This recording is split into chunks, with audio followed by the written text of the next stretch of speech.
Hello বন্ধুরা, আজকে আমি নিয়ে এসেছি রুই মাছের ডিম। এটা দিয়ে আমি বড়া করে দেখাবো। রস, এই রসটা দিলে ডিমের যে একটা আষ্টে গন্ধ সেটা থাকবে না। এর মধ্যে নুন দিয়ে দেবো, হলুদ গুঁড়ো, আর দিয়ে দেবো পেঁয়াজ কুচি, আর দেবো লঙ্কা কুচি। লঙ্কাটা যে যেরকম খায় ঝাল সেই অনুযায়ী দিয়ে দেবো। এবার দিয়ে দেবো কিছুটা বেসন, আর দিয়ে দেবো এর মধ্যে কিছুটা চালের গুঁড়ো। চালের গুঁড়োটা দিলে একটু মচমচে ভাব হবে। এবার এটাকে ভালো করে মাখিয়ে নেব। দিয়ে দেবো একটু জল।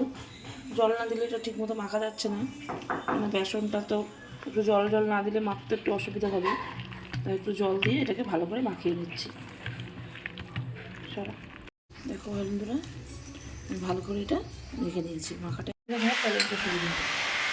কড়াই বসিয়ে তেলটা দিয়ে দিলাম। গরম হয়ে গেছে, ভালো মতো গরম হয়ে গেছে। এবার আমি দিয়ে দেবো।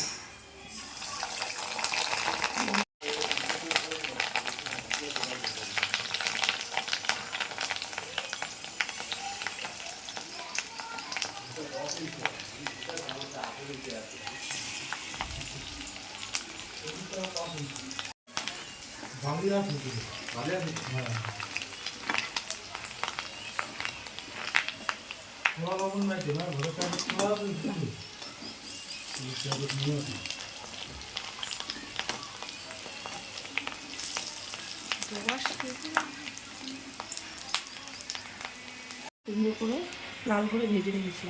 আর এই বড়াগুলো ভাজার সময় গ্যাসের আঁচটা একটু কমিয়ে দিতে হবে, তা না হলে কী হবে, বাড়িয়ে রাখলে ওপরগুলো লাল হয়ে যাবে কিন্তু ভেতরে ভালো ভাজা হবে না। আমি ভেঙে দেখাচ্ছি কেমন ভাজা হয়েছে। এটা